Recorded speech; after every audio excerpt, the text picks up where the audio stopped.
Commencement is without doubt the happiest time on campus. It's the time we celebrate the most important achievements of our students.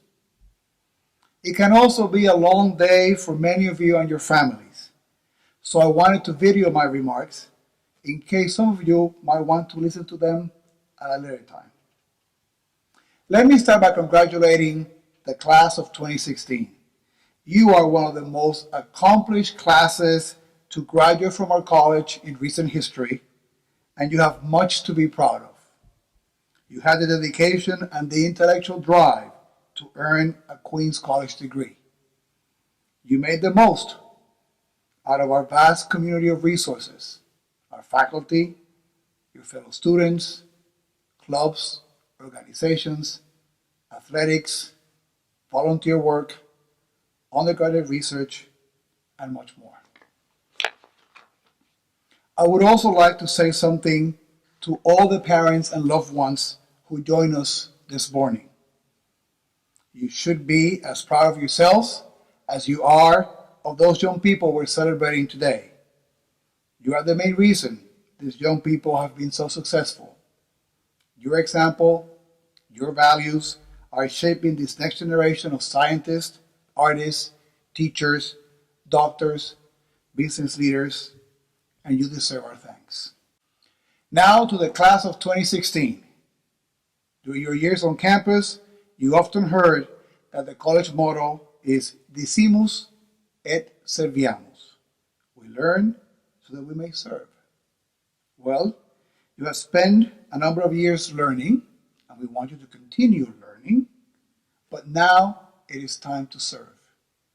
The degree you have just earned will help you find work that will stimulate and challenge you. But your degree is much more than just for ensuring that you can pay for room and board in this planet. You cannot be selfish with your education, using it to benefit yourself while ignoring the fact that you are alive at a time in which problems come to us faster and faster. The problems of our world are old problems, but there is something new under the sun. You are new.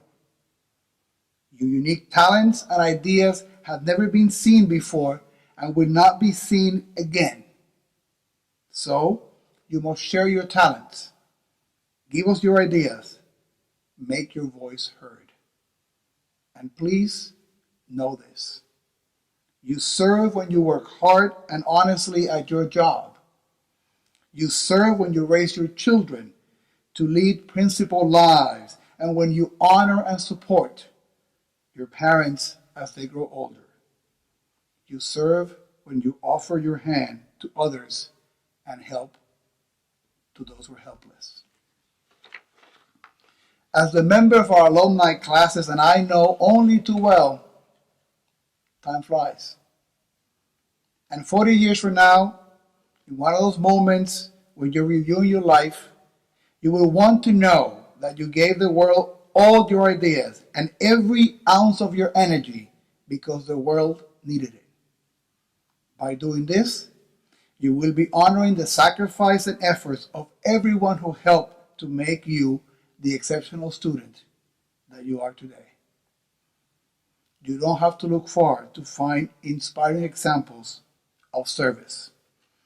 There are many among our alumni, including Andrew Goodman, for example, who was murdered while trying to register black voters, or Salman Hamdani, who rushed down to the World Trade Center in his ambulance on September 11 and died when the towers fell.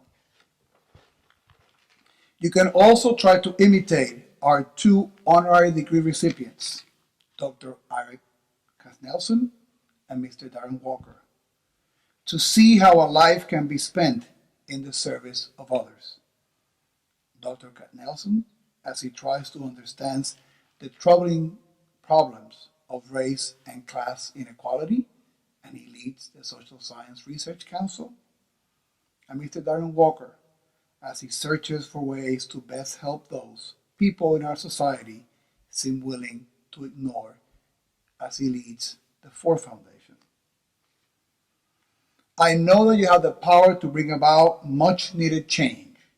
However, if you're graduating and now think you have the answers to all the important questions, then your teachers and I have failed you.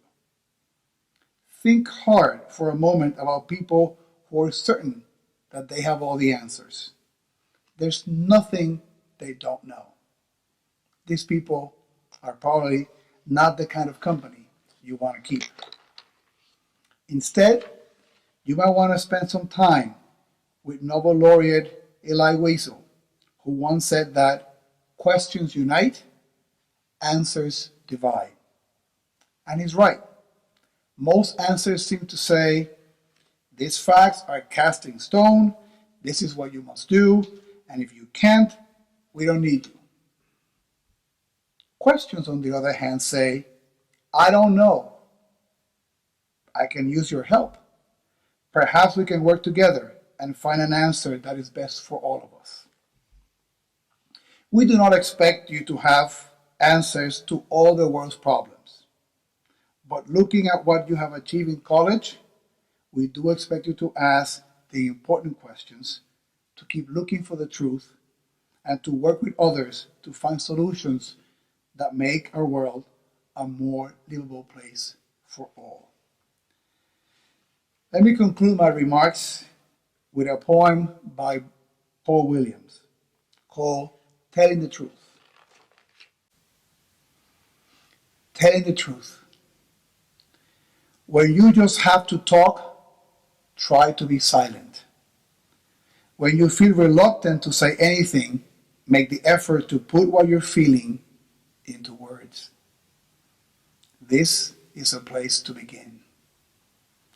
Pushing gently against the current of your own impulses is an effective technique for dislodging and discovering your truth.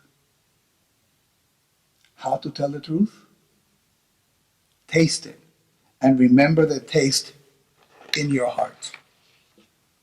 Risk it from the bottom of your love.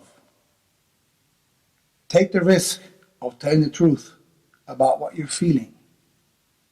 Take the risk of telling your loved one your secrets. It's true. You might be misunderstood.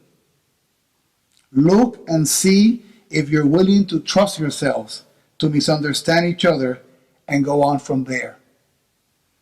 When someone speaks to you and you feel yourself not wanting to hear it, try letting it in. You don't have to agree that they're right. Just take the risk of listening as if they could possibly be speaking some truth and see what happens. Listen as if you can't always tell what the truth is. Listen as if you might be wrong, especially when you know you're right. Listen as if you were willing to take the risk of growing beyond your righteousness. Listen as if love mattered. Congratulations again, and thank you.